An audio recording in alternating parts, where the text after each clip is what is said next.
So the part that I loved was you made the band was recording studio albums, but there was a disconnect, and then someone hears a Uriah Heep album, and the idea to do something live comes up. Can you talk through that about how that came about?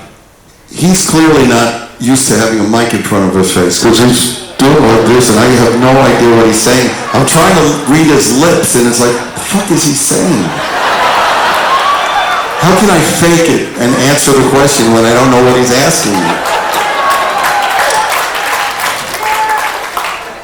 I'm sorry. This is my first interview. I was surprised that you were doing it. I'm glad you dressed for it. Yeah.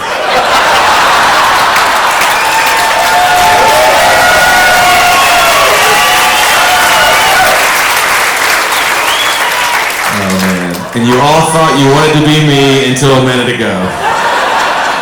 So the question was the Uriah Heep album that kind of said influence to do live. Absolutely. Yeah, so I just wanted to take you to that.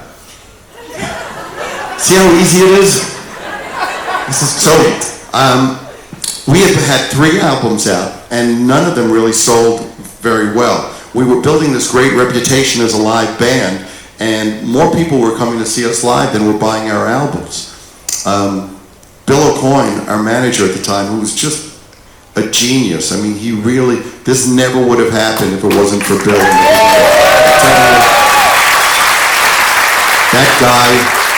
That guy, in every way, was the 5th member of the band, and sometimes the most important one. So Bill was an incredible guiding light and source of strength for the band.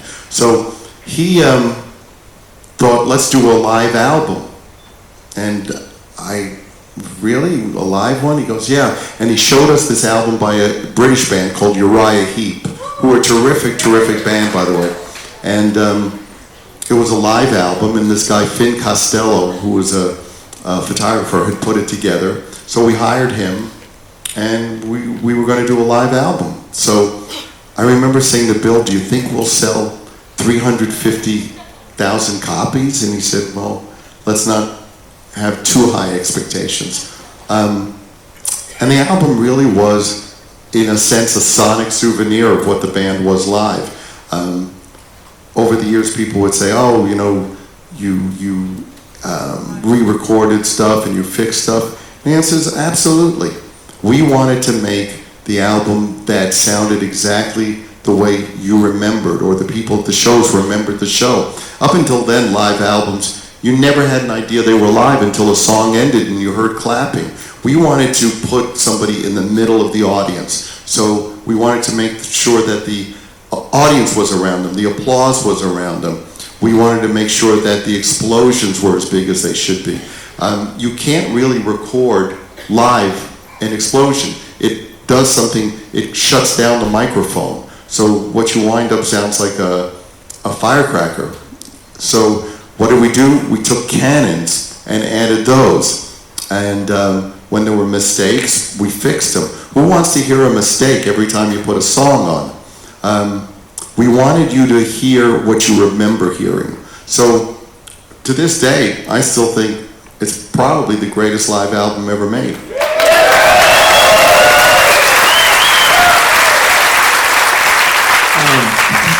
One thing I hear people get confused about all the time is the difference between an engineer and a producer. And I thought you did an amazing job of talking about your experience with Bob Ezrin.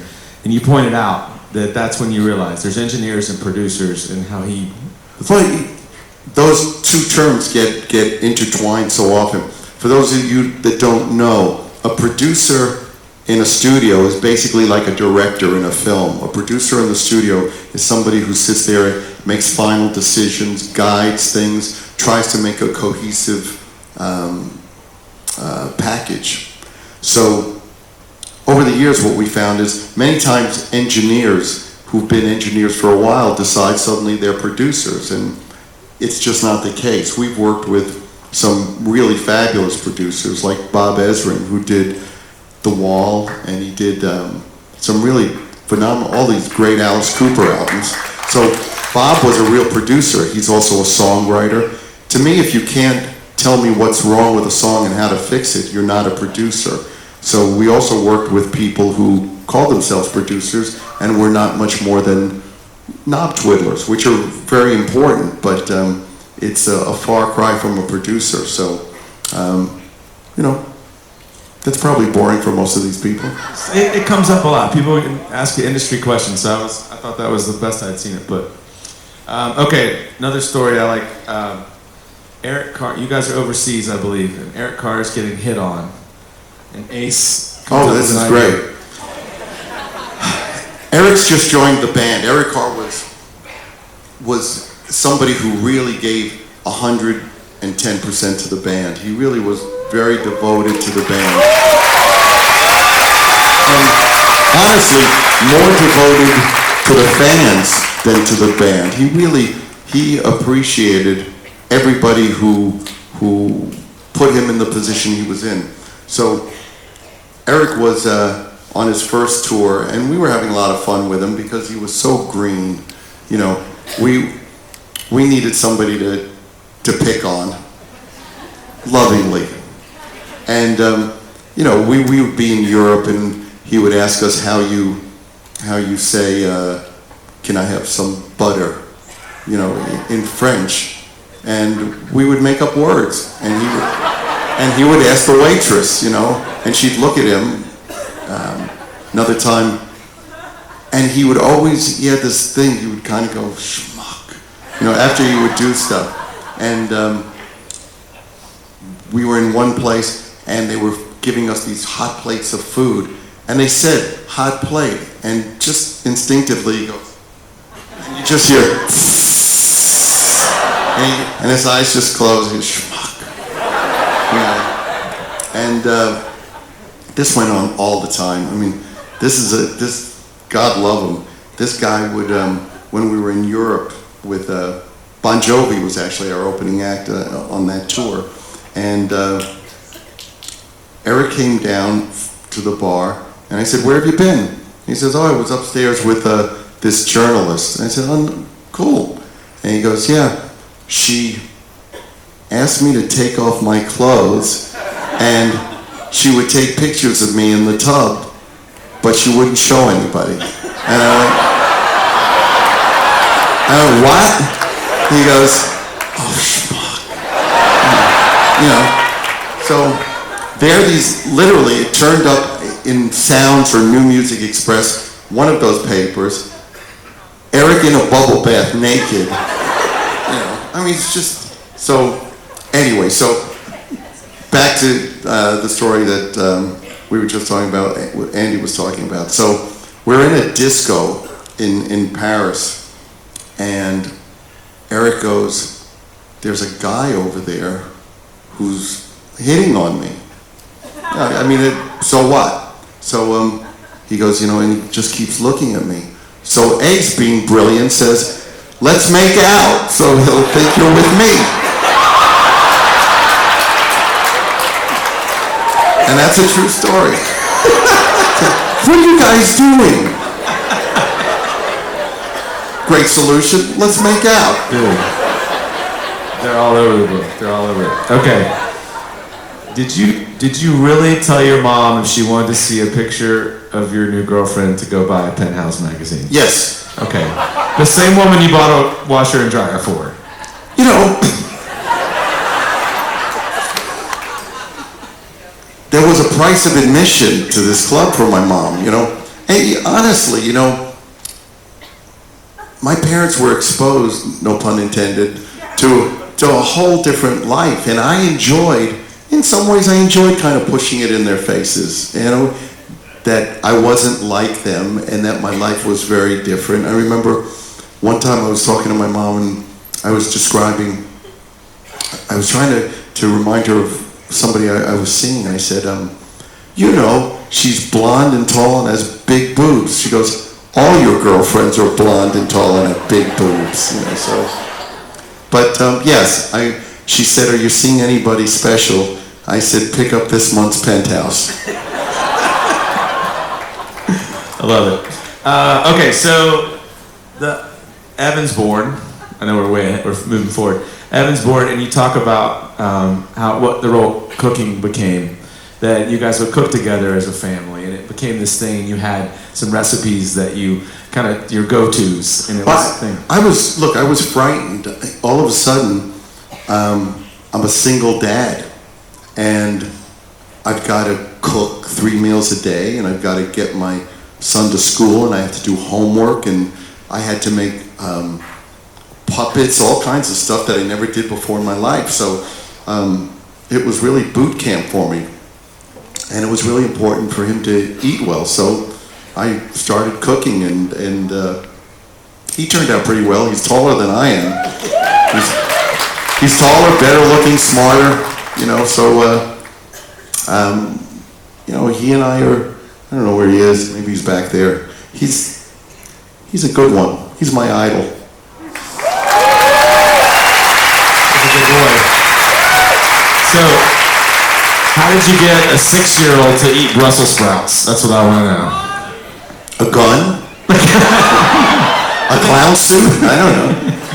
You make them great, and there's a recipe. You don't have to buy the book just for the recipe, but I do Brussels sprouts with like cherries and Parmesan cheese and balsamic vinegar and all kinds of stuff, and they're awesome. They're awesome. Even people who hate Brussels sprouts, if you still hate them, take the Brussels sprouts out and eat the rest of it. The chef read the book, and he's made an attempt to make these Brussels sprouts for. Whoa! Please welcome Chef Colin. Now, all we had was what you had in the book, so there's a lot unsaid. But thought maybe you'd try one and give him some feedback. He's open to constructive feedback. Smells good. Looks good. Yeah? Oh, here it goes, Colin. I'll take them. Awesome. Just so you guys know, the chef, those are going to be on the Garden Cafe for dinner tonight. So they may try to start with you guys. So I just have 2 more questions for you. One is, you're out in public, you're walking around, someone sees you, they're a fan, they want to express it. Can you share ways where you really feel you really enjoy being engaged by guests? A good way for a fan to engage you in public. It used to be naked. Them days are over. So, look, I mean, everybody knows what's rude and what's proper and what's not, When somebody comes over to me at dinner and goes, I know I'm interrupting you, I go, wait, you just said I know I'm interrupting you, so why are you interrupting me? If I'm happy to spend time with anybody at the appropriate time, let me finish my food, and I'm happy to spend time. People come over to me in the market or wherever I am. I never understand when people have issues with that, because I'm always surprised when somebody comes out of a restaurant and gets pissed off that people are taking photos. Well, if those people weren't taking photos, you couldn't afford to eat there. So, let's be thankful for the people who make us what we are and acknowledge them. So, I mean, that's what KISS has always been about. What we were. I remember sitting in the audience at the Fillmore East, which was in New York. And at the Fillmore, for $3, $3, $4, or $5, you'd see 3 amazing bands. And I saw Jimi Hendrix Experience a couple of times, Zeppelin, Derek and the Dominoes, Humble Pie. Everybody would play there. But the thing we wanted to be was the band we never saw. Outside of those exceptions, most bands either looked good and sounded horrible, or sounded great and looked horrible, or just came out on stage with total disrespect for the audience. When you got somebody on stage who thinks they're doing you a favor by showing up, don't go see them again. I want you to know that every time I step up on stage, I'm thrilled and thankful that anybody is there to see it. And I hope I live up to what you expect.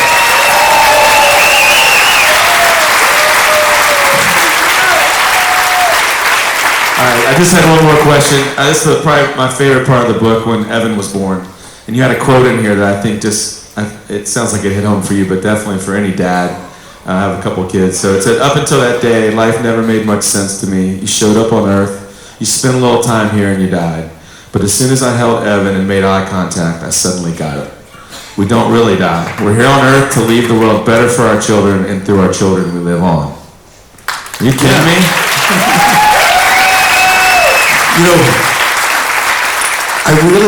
I don't know about people here, but life seems so weird because you pop up on Earth, you live, and then you're gone.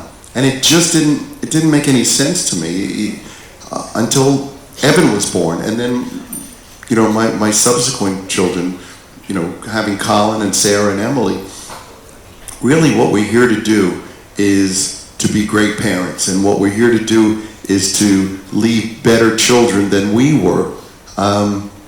It's something that's been going on since time began. And when I first saw Evan, all of a sudden I went, I get it. I get it. We don't ever really leave here. We continue on through our children. So it's up to us to make sure that what we leave behind is something better than what we were.